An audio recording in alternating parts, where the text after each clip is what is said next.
పరిశ్రమలు రావాలి, పెట్టుబడులు పెట్టాలి అని అంటే వాటికి అవసరమైన మౌలిక వసతులను ఏర్పాటు చేయాల్సిన బాధ్యత ప్రభుత్వం మీద ఉన్నది.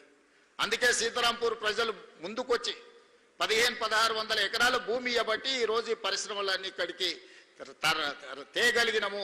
ఇవాళ ఈ పరిశ్రమలు వచ్చినాయి. తప్పకుండా గ్రామ ప్రజల్ని రాష్ట్ర ప్రభుత్వం గుర్తిస్తుంది. తొందరలోనే ఆ గ్రామంలో ఉండే 1100 పైగా ఉండే కుటుంబాలకు ఇంటి పట్టాలు ఇవ్వడమే కాకుండా అక్కడ వాళ్ళకి వ్యాపారం చేసుకోవడానికి వ్యాపార కేంద్రాలను కూడా ఏర్పాటు చేయాల్సిందిగా కలెక్టర్, టీజీఐసీ అధికారులకు నేను ఆదేశాలు ఇస్తున్నాను. రంగారెడ్డి జిల్లా రైతులు గొప్ప త్యాగం చేయడం వల్ల ఈరోజు ఔటర్ రింగ్ రోడ్ అయినా, అంతర్జాతీయ ఎయిర్పోర్ట్ అయినా, ఐటీ కంపెనీలైనా, ఫార్మా కంపెనీలైనా, ఈరోజు ప్రీమియర్ ఎనర్జీ లాంటి కంపెనీలు ఈరోజు రంగారెడ్డి జిల్లా రైతాంగం వాళ్ళ భూములను ఇవ్వడం వల్ల, వాళ్ళు పెద్ద మనసు చేసుకొని సహకరించడం వల్ల ఈరోజు ఈ అభివృద్ధి సాధ్యమైంది. రంగారెడ్డి జిల్లా ప్రజలకు అవసరమైన మౌలిక వసతులను ఏర్పాటు చేయాల్సిన బాధ్యత ఈ రాష్ట్ర ప్రభుత్వం మీద ఉన్నది. మా యాదయ్య గారు చేవెళ్ళ నియోజకవర్గం నుంచి చాలా పెద్ద చిట్టానే చదివిండు. యాదయ్య గారు అడిగినా ఇవ్వాలంటే ఈ సంవత్సరం బడ్జెట్ ఆయనకు ఒక్కనికే ఇవ్వాల్సిన పరిస్థితి. యాదయ్య గారు అప్పుడప్పుడు చెప్తుంటారు, అత్యంత ధనికమైన శాసనసభ నియోజకవర్గం నాది, అత్యంత పేద శాసనసభ్యుని నేను అని చెప్తుంటాడు.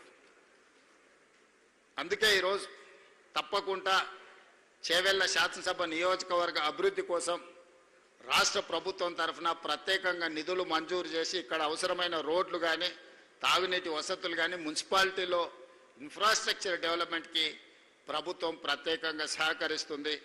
ఈరోజు రాష్ట్ర ప్రభుత్వం రేడియల్ రోడ్ 2, రేడియల్ రోడ్ 1 కొంగరకలా నుంచి ఆమన్గల్ వరకు ఆల్మోస్ట్ 52 కిలోమీటర్స్ పనులు వేగంగా జరుగుతున్నాయి. 100 మీటర్స్ బెడ్ విడ్త్ రోడ్డు. రెండవ రోడ్డు బుద్వేల్ నుంచి కొడంగల్ వరకు భూసేకరణ జరుగుతుంది. నేను రంగారెడ్డి జిల్లా కలెక్టర్ అండ్ వికారాబాద్ కలెక్టర్కి సూచన చేస్తున్న తక్షణమే ఆ రోడ్డుకి సంబంధించిన భూసేకరణ, భూమి వెళ్ళే రైతులకు, కోల్పోతున్న రైతులకు లిబరల్గా నష్టపరిహారం ఇచ్చి ఆ రోడ్డు తక్షణమే, ఈరోజు మనము జూలై 26లో ఉన్నాం. జూలై 28 వరకు బుద్వేల్ నుంచి డైరెక్ట్గా కొడంగల్ వరకు 100 మీటర్స్ రోడ్, ఆ రోడ్ వేస్తే సీతారాంపూర్ 36 కిలోమీటర్లు అవుతుంది ఎయిర్పోర్ట్ నుంచి ఇక్కడికి. ఒక అద్భుతమైన రోడ్డును, ఒక కనెక్టివిటీని వేయడం ద్వారా ఈ ప్రాంతంలో పెట్టుబడులు తీసుకొచ్చి ఈ ప్రాంత నిరుద్యోగ యువతకు ఉద్యోగ ఉపాధి అవకాశాలు కల్పించడానికి అవసరమైన పనులన్నీ చేయాలి. అందుకే ఈరోజు ఎన్నికలు వచ్చినప్పుడు రాజకీయాలు చేద్దాం. ప్రతిపక్షాలకు నేను సూచన చేస్తున్నా, మమ్మల్ని కొంతకాలం పని చేయనియండి.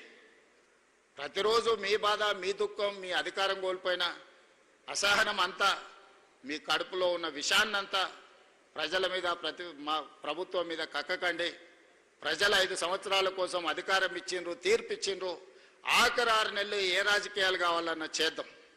ఆ రోజు మేం చేసింది ఏంది, మీరు చేసింది ఏంది, లేదా ఈ 2.5 సంవత్సరాలలో 30 నెలల్లో ఎడ్యుకేషన్, హెల్త్, ఎకానమీ, వీటన్నిటి మీద రీసెంట్గా government of India agencies have given their reports. I'm not quoting anything, just I'm quoting their reports. They have given in education. In 2023, our rank was 36th place. Last, today we have reached 18th rank.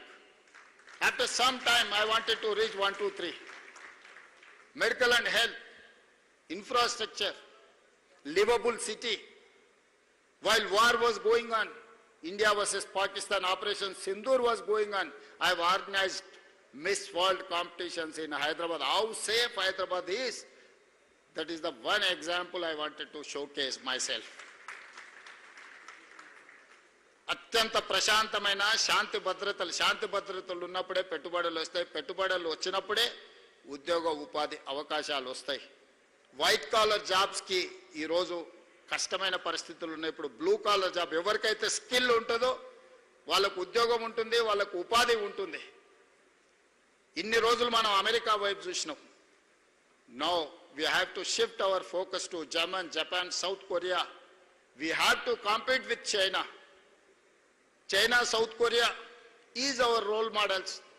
We wanted to compete with them. We have to inspire from them. We have to compete with them. Then only India is going to reach by 2047 $30 trillion economy. I will work. I will march toward 2047. మీ అందరి సహకారం ఉండాలి. 2034 వరకు నేను నా మిత్రుడు శ్రీధర్ బాబు గారు తప్పకుండా తెలంగాణ రాష్ట్రాన్ని $1 trillion ఎకానమీకి తీసుకెళ్లే వరకు నిరంతరం కష్టపడతామని మీకు మాట ఇస్తూ సీతారాంపూర్ ప్రజల్ని మనస్ఫూర్తిగా మరొకసారి అభినందిస్తూ తొందరలోనే మీ టెంపుల్ ఇనాగరేషన్కి మీ ఊరికే వస్తా, మీ అందరిని కలుస్తా. మీకు చేయగలిగిన రాష్ట్ర ప్రభుత్వం వైపు నుంచి మీకు తప్పకుండా సంపూర్ణమైన మద్దతుని ఇస్తా అని తెలియజేస్తూ మీ అందరి దగ్గర సెలవు తీసుకుంటున్నా. ధన్యవాదాలు మిత్రులారా.